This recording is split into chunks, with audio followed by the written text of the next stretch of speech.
صباح الخير. بما ان احنا دلوقتي في موسم القلقاس، فالنهارده انا حابه اشارك معاكم طريقتي في تسويه القلقاس.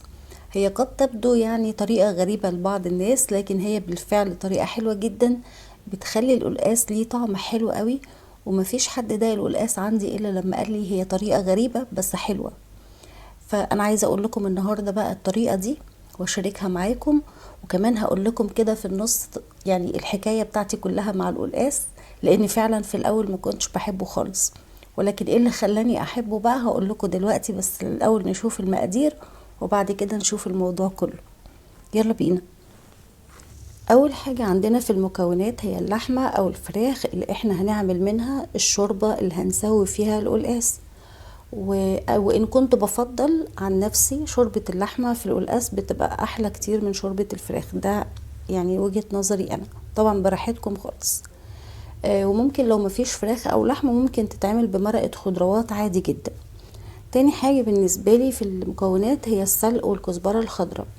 السلق انا استخدمت حزمتين وحزمة واحدة من الكزبرة الخضراء، وباخد الاوراق بتاعتهم بس، بغسلها كذا مرة وانقعها في خل، وبعد كده اشطفها تاني عشان ما يبقاش فيها ريحة خل او طعم خل. تالت حاجة وده المكون الاساسي بتاعنا اللي هو القلقاس. انا بجيب قلقاسة واحدة بس في حدود كيلو او كيلو وشوية صغيرين علشان تستوي كلها مع بعض، لاني لو جبت اتنين مثلا كل واحدة نص كيلو ممكن واحدة تستوي خالص وتبقى خلاص دابت والتانية تبقى لسه ناشفة شوية، فيفضل ان احنا نجيب الكمية اللي احنا عايزينها كلها في قلقاسة واحدة. معانا كمان 2 بصلة متوسطة وحوالي 3 أو 4 اوراق من اوراق اللورة اللي هي ورق الغار، وكمان 5 فصوص حبهان اللي هو هيل، ومعانا توم مفروم 2 معلقة كبار، وطبعا ملح وفلفل اسود. وكده تبقى مكوناتنا كلها كملت. يلا بينا نشوف الطريقة. اول حاجة طبعا ببدأ بيها هي القلقاس، لاني لسه هنقعه فهياخد وقت، فببدأ بالقلقاس الاول. انا بغسلها من بره وانشفها قبل ما اقطعها، ده في الاول خالص. وبعدين عاوزه اقول لكم كم ملحوظه كمان ناخد بالنا منها. اول حاجه البروزات والنقط البينك اللي هي في القلقاسه دي بتدل على انها من النوع اللي بيستوي بسرعه، فيفضل نجيب القلقاسه اللي فيها نقط بينك كده او بروزات لونها بينك. والجزء اللي فوق ده لازم يكون احمر قوي، لان ده معناه ان القلقاسه دي فريش. تالت حاجة والأخيرة اللي لازم نراعيها واحنا بننقي القلقاس ان ما يكونش فيها خروم، لان الخروم دي معناها ان في اجزاء جوه من جوه القلقاسة بايظة، فبلاش برضو بينها. انا بقى طبعا بخرطه وبغسله عشان الخناقة اللي بتحصل كل سنة ما بين الناس، ناس تقول لا ما بنغسلهوش غلط ان هو يتغسل، وناس تقول لا لازم يتغسل. هي اراء بس، لكن هي ملهاش اي اساس من الصحة، مفيش حاجة اسمها ده صحي وده مش صحي والكلام دوت، هي بس اذواق. فكل واحد يعمل اللي هو عايزه، وربنا ما خلقش حاجة تضر الانسان. فبراحتكم. انا شخصيا اتعودت ان انا اغسله، فانتوا لو متعودين تغسلوه اغسلوه، لو مش متعودين تغسلوه ما تغسلوهوش، كل واحد براحته. واحنا بنقطع القلقاس بقى هقول لكم على القصه اللي انا كنت عايزه احكيها لكم في الاول. انا لما كبرت شويه لقيت ماما بتعمل القلقاس بالصلصه، ما بتعملهوش بالسلقه خالص. المهم في كل الاحوال هو ما كانش فارق معايا بتعمله بايه، لان انا اصلا كنت بكره القلقاس ومش بحب طعمه خالص.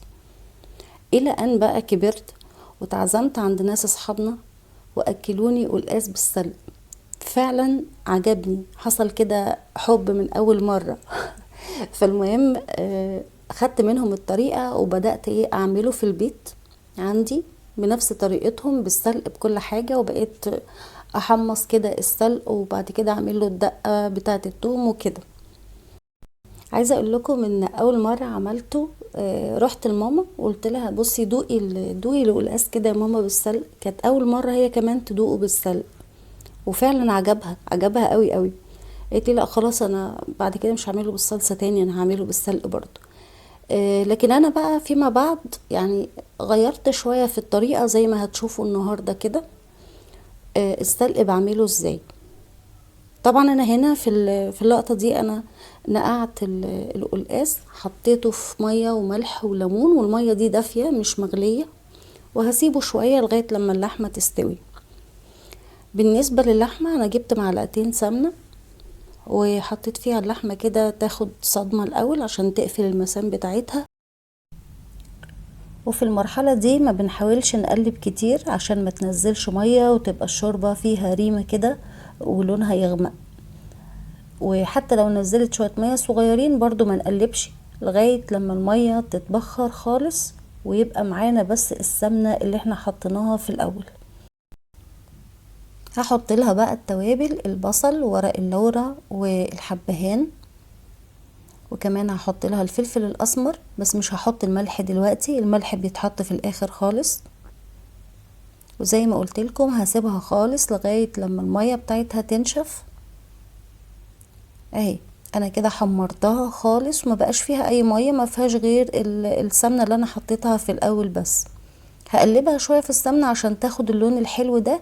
بعد كده احط لها مية سخنة، لازم المية تكون سخنة عشان تبقى عندنا شوربة صافية ولونها حلو.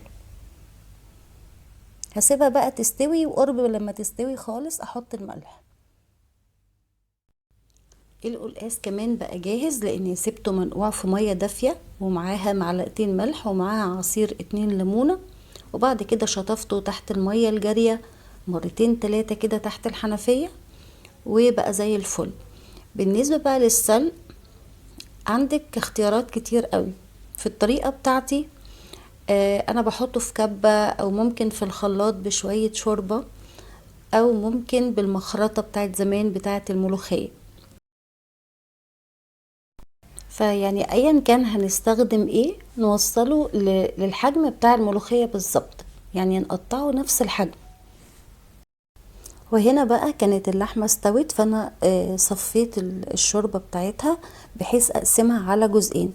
جزء هعمل منه الرز اللي هو بالشعرية اللي هقدمه جنب القلقاس، والجزء التاني هسوي فيه القلقاس زي ما احنا هنشوف دلوقتي. حطيت القلقاس واستنيت لما يغلي كده كام غلوة، ونشوف بعد كده التسوية بتاعته عاملة ازاي. اول لما نلاقيه خلاص كده داب خالص ودخل في السوا زي ما انتوا شايفين معايا. انا عملت تيست كده على واحدة بس من القلقاس، لقيتها بتتقطع بمنتهى السهولة بالمعلقة. فهبدأ دلوقتي اشوف الخطوات اللي بعد كده هعمل ايه. هحط بقى السلق اللي انا خرطته بالمخرطة ده، هحطه مع القلقاس. وهنا بقى التركة بتاعتي الجديدة ان انا مش بحمر السلق في الطاسة وبعد كده احط معاه توم وكده، لا انا بسيبه اخضر زي ما هو، وبعد كده بعمله طشة التوم لوحدها. فعلا الموضوع دوت مخلي السلق طعمه حلو قوي، انا بحبه يمكن اكتر من القلقاس نفسه كمان. يعني اكيد انتم ملاحظين كمان اللون بتاعه حلو قوي قوي. جربوها وان شاء الله تعجبكم وهتقولوا لي رأيكم في الكومنتات. بعد كده نرجع تاني للقلقاس بقى. هنشوف اخر حاجة هنضيفها له هي معلقتين التوم اللي احنا هنحمرهم في معلقة سمنة كبيرة، وبعد كده هنضيفهم على القلقاس والسلق. عايزة اقول لكم الريحة بقى واللون والطعم حاجة تانية خالص. ان شاء الله هتعجبكم الوصفة دي اكيد. القلقاس بتاعنا خلاص بقى جاهز زي ما انتوا شايفين في الطبق كده جميل قوي. وكمان عملت معاه رز بالشعرية، ولو انتوا حابين تعملوا معاه رز ابيض برضو بينفع معاه. وكده الفيديو بتاعنا النهاردة انتهى. اتمنى ان هو يكون نال اعجابكم. ميرسي جدا على متابعتكم، واشوفكم على خير ان شاء الله في فيديوهات جاية كتير. ما تنسوش تدعمونا باللايك والسبسكرايب، واشوفكم على خير ان شاء الله. باي باي.